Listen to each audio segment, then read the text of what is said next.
Lamar Hunt is unquestionably one of the most successful sports entrepreneurs in the world. Today, as founder and owner of the Kansas City Chiefs, founding investor of the six-time world champion Chicago Bulls, investor in the Kansas City Wizards and the Columbus Crew, he shares with us his knowledge, expertise, and perspectives on business ownership. Mr. Hunt takes us from his early years and those first attempts at business ownership to his present-day success. Mr. Hunt talks candidly about his own business failures, his heroes, and today's opportunities. Even more surprising is that Mr. Hunt has been inducted into the United States Soccer Hall of Fame and the International Tennis Hall of Fame. He also coined the term Super Bowl. Mr. Hunt has certainly had his share of success, but he will be the first to admit that he experienced many failures along the way. Mr. Hunt shares with us his earliest attempt at business ownership. He discusses the pitfalls of owning a business and points out that there are benefits to failure. My recollection of my first attempt, I was in college at Southern Methodist University, and I had seen a baseball batting range. That's a machine where you put a quarter in and you get 10 pitches thrown to you by a mechanical arm. And with a couple of schoolmates of mine, we invested and built a baseball batting range called Zimabat. That's Z-I-M-A-B-A-T, and we didn't patent the name. I don't know what's ever happened to that name.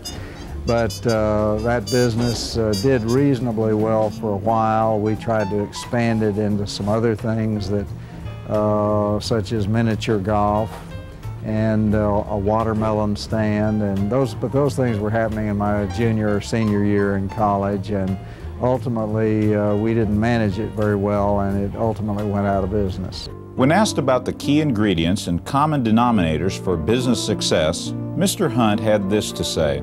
Well, I think a businessman or an entrepreneur, I think he needs to have some vision. I think he needs to have a sales mentality, because regardless of whether you're selling hot dogs or football tickets or violins, I mean, you need to be able to sell your product and be enthusiastic about it. Don Schmidt and MAI Squared are obviously doing something right. Among an impressive list of clients are the Rolling Stones, the National Hockey League, the National Football League, Sprint, NCAA, and many others. As a lifetime entrepreneur, Don got his start in music, a background which came in handy when dealing with the Rolling Stones. Don started playing music when he was 10 years old, professionally when he was 17, and on the road full-time when he was 19. His creative skills expanded to designing posters for other bands and musical groups. This side business soon became very profitable, more so than he ever imagined. This immediate success propelled him further into the digital design and internet business. The rest, as they say, is history. From the looks of things, they will be making small business history for some time to come. Don shares with us his feelings of nervousness, anticipation, and triumph as he worked on the Rolling Stones Bridges to Babylon Tour website and the first ever online voting during a live concert. What we did with the Stones in terms of a webcast is we would actually, a webcast as opposed to broadcasting, is we had cameras, the same cameras that they had at the show that would put the musicians up on screen, on the big screens behind the show. That would actually be fed out onto the internet. So if you went to the Stones website, you would be able to go to a section of the website and see an actual live broadcast, or actually webcast, on your PC of the Stones from wherever they were in the world that night. This wasn't anything that was on television. It was the only way you could actually see the Stones live every night of the tour.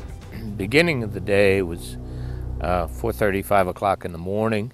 They got us up and we went to breakfast, and immediately after breakfast we went to the briefing room, and at that time is when we found out what our target for the day was. Ludwigshafen, there were groans all over the briefing room that day. Oh.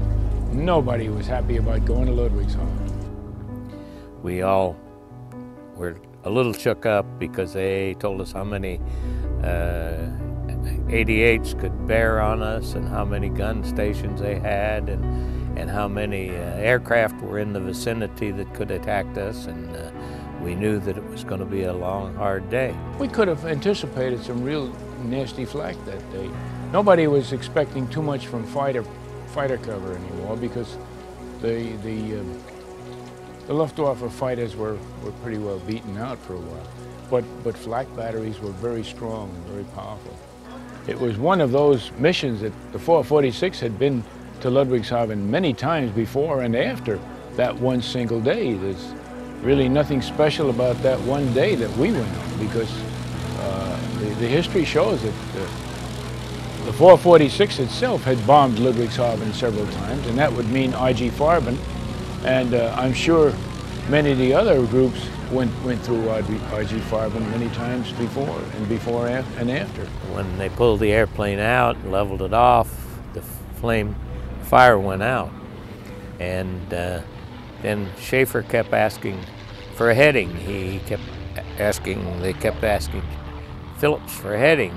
We pulled out of the dive and turned west, or at least we were heading west anyway, lucky enough that way, and continued on the westward course.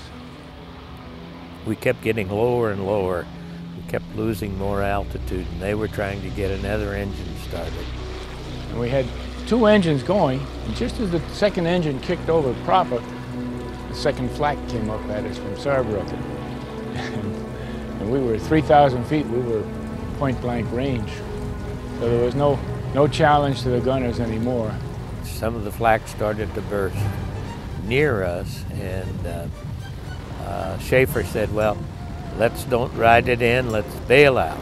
And gave the orders to bail out, and everybody started to bail out. The order came to bail out, and that's what we did, we bailed out. The guys went out the back, and somebody went out ahead of me in the front.